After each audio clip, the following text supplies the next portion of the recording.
チェルちゃんのナビゲートでお送りしています J-Wave 春のキャンペーン連動プログラム Your Wave Makes the World。 続いてのキーワードは新しい時代を作る人に注目 People。 今夜のお客様は生け花小原流五世家元小原弘樹さんです。こんばんは。こんばんは。よろしくお願いいたします。よろしくお願いいたします。小原弘樹さんはわずか6歳で家元を継承されて現在24歳で、今日はお話を通じて小原さんが生け花の世界に発信する新しいウェーブに触れたいなと思います。楽しみにしています。そもそも小原流という流派が誕生したのは19世紀末明治の頃で、水盤に剣山を使う森花という生け花のスタイルを小原流の流祖初代家元が生み出したものだと伺ったんですけども。はい、明治期に、西洋花が日本に、い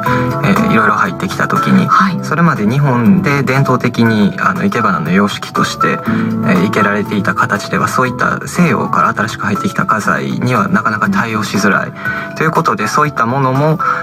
扱えるし、かつ今までの日本的な型の、発展として生み出されたのがこの森花という家系です。そして、小原の特徴としましては、はい、森花という手法で、自然の風景を生ける写景といって写真の写に景色の景と言うんですけども、はい、自然の風景をそのまま水盤の上に写し取るという写景森花という、様式がすごく、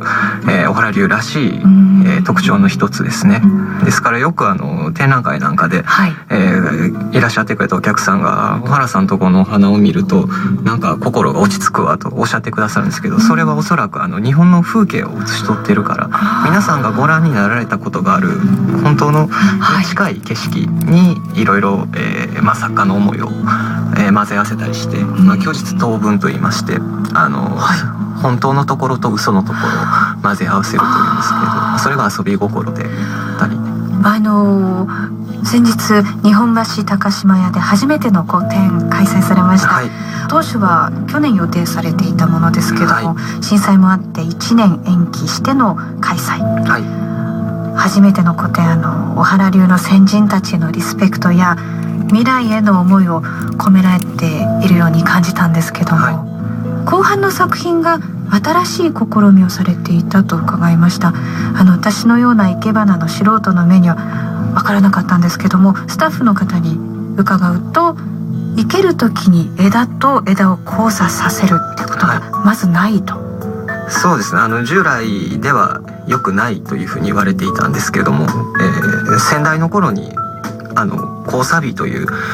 花材同士が交差することによって見せれる美があるんじゃないかという交差美というのが少し、一時期出まして、はい、それは交差美はそこでちょっと止まっていたのを、今度僕がそれを新たに完成させるというとすごくおこがましいんですけども、その可能性を少し広げてみようということで、先ほど言いましたように家元は自分の美とする表現を作っていかなきゃいけないというので、昨年実はこれ発表予定だったんですけども、昨年個展の時に発表する予定で、結局なかったので、その後紙面上で発表して今いろんな展覧会でやってるんですけども。その時の反応はどうでしたか？そうですね、結構年配の先生はやっぱり今まで交わしちゃダメよと言われてたので、戸惑いがあって、そもそもなぜ交わしてはいけないっていうのが。そうですね、生け花っていうのは線の美で、よく一本の枝から枝を払っていって綺麗な線を作るっていうに線状をすごく意識しますので、はい、交差することによってそれぞれ綺麗な線状が交差すると損なやってしまうということがあったんですけども、逆にその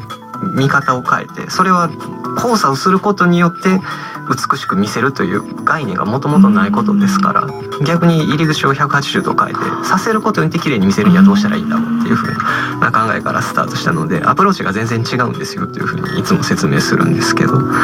生け花っていうのは生活空間の中に飾られるものですから、その中でやはり住宅事情と生け花っていうのは結構密接な関係がありまして、今はなかなか床の間があるような家なんていうのはないわけじゃないですか。そういう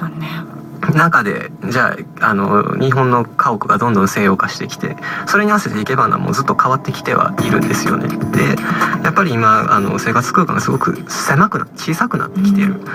中で、小さくても表現できる花っていうので、器から外に向かうんじゃなくて器から内側に向かって動くという風な考え方でやったんですけども、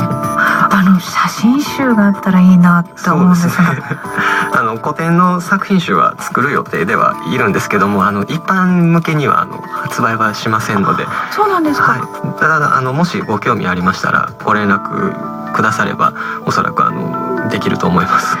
じゃあ小原流のウェブサイトもありますので、ぜひそちらの方からお問い合わせください。お問い合わせください。